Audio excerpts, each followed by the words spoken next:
to think that, it's just U.S. politics that's wild. No, let's move to our neighbors to the north. Remember, just after President Trump's election, you had Justin Trudeau make his way down to Mar-a-Lago before the holidays, I think, kicked in.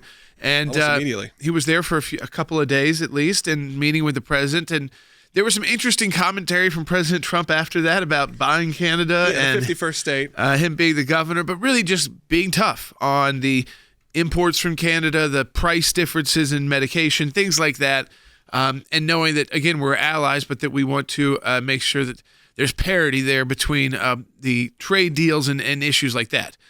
But now we've learned, and then finally, and it may be to a lot of Americans get to this point where you're like, I don't even know how this happened, but it finally did happen, that Justin Trudeau's party has pushed him out as prime minister, and it triggers a different time than like in the United States. When you're used to a system like ours, which is a democratic republic, let's say the president is pushed out, you have a vice president. And if you had a leader in the legislative branch pushed out, well, you have a number two put in place. Yeah. There, interestingly enough, the government kind of shuts down. Yeah, it seems like they're going to be in sort of recess for the next 3 months. They're already in a sabbatical, as they call it. So the parliament wasn't coming back until later in this month. However, they have now suspended the parliament until March 24th to allow for the Liberal Party, which is technically the coalition leading party, to choose a new leader. So they'll have to do some voting on that.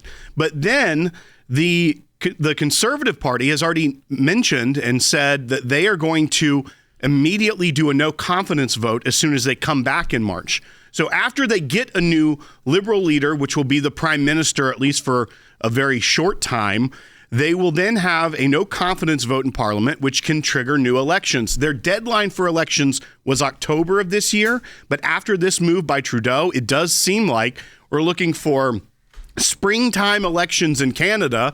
Right as President Trump's agenda starts rolling, there may be a friendlier party to the north to help maybe negotiate on some of these issues that have been such a concern for President Trump. I think that people have gotten used to a very leftist-run Canada, and Justin Trudeau with a lot of politically correct policies, a lot of woke policies that he's tried to put into force there, a lot of anti-free speech policies. Remember the truckers, remember the fact that they were seizing bank accounts. So we're going to get into some of these activities.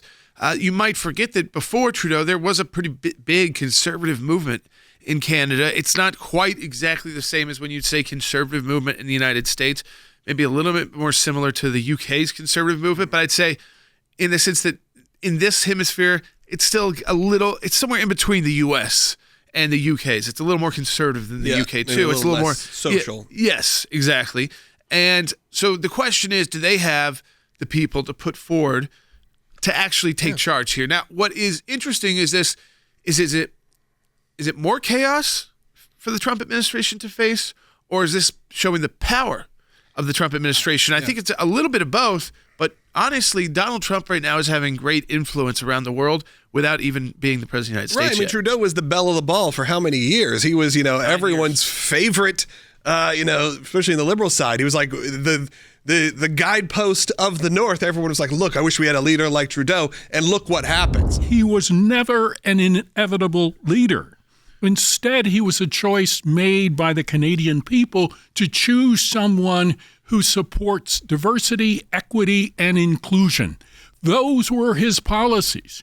This is a guy that bowed at the Black Lives Matter protests. This is a guy that protested against non-existent deaths at Catholic schools. So he was always a weak leader. But I think one of the things that this particular resignation points out to the American people is the world reacts to strength. And Donald Trump projects it, and I think Trudeau could not withstand the pressure from the United States, but also from the Canadian people. Keep in mind that only 16% of the Canadian people supported Trudeau, only 16%. So he was in a losing battle. His deputy prime minister Chrystia Freeland, she resigned a couple of weeks ago. So he was in a very, very weak position, made weaker by Donald Trump. Is he doing this to try and save the Liberal Party? Are they still the strongest party to keep that kind of parliamentary power inside Canada where they'd put forward the prime minister? Is there a chance that some of these other parties now have between now and I think March to be able to put someone forward and actually change the politics, the political direction of Canada? First, what has to happen is there has to be a no confidence vote, which would then trigger an election. More likely than not, the progressive conservatives would win that election if you look at the current poll results. But it's also important to keep in mind that the progressive conservative leader is not necessarily a paragon of conservatism, at least from an American perspective. He is a paragon of conservatism from a Canadian perspective. Canadians tend to be much more liberal, much more socially focused. And so I think at the end of the day, you are likely to see a change in Canadian policy, but it will be a relatively soft change as opposed to a hard right move, such as what we have seen in Hungary or Slovakia or previously in Poland. The leader of that conservative party, the Progressive Conservative Party, as it's sometimes called as well, but it's currently Pierre Poilievre, which is the best I'll do at my French pronunciation here. Brilliant. But he's been making headlines on American social media a lot because of his kind of blunt, matter-of-fact way he's dealt with the press. I feel like he's got a lot of that Trump no-nonsense about him, so he's kind of become a superstar on American social media. But he's described as a populist. He's focused on cost of living. The social issues, as you bring up, wouldn't necessarily be in line as much with American conservatism. But when you talk about things like the tariff fight ahead that President Trump was threatening Justin Trudeau with, this does seem to be a person that could probably, especially focusing on those issues of cost of living. He obviously was very upset with the free speech issues as well when Justin Trudeau enacted those Emergency Act issues back in the COVID era.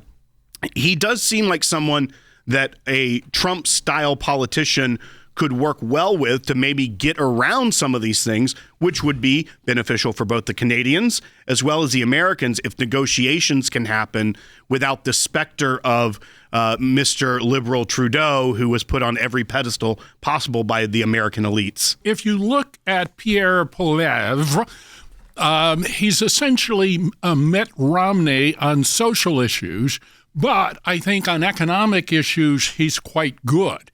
If you were looking for a Canadian who is more in the style of Donald Trump, you would have to look at someone who's even more obscure, and that is Grant Abraham, who is the head of the United Party, which is now a small but very extremely conservative party in Canada, particularly in Western Canada.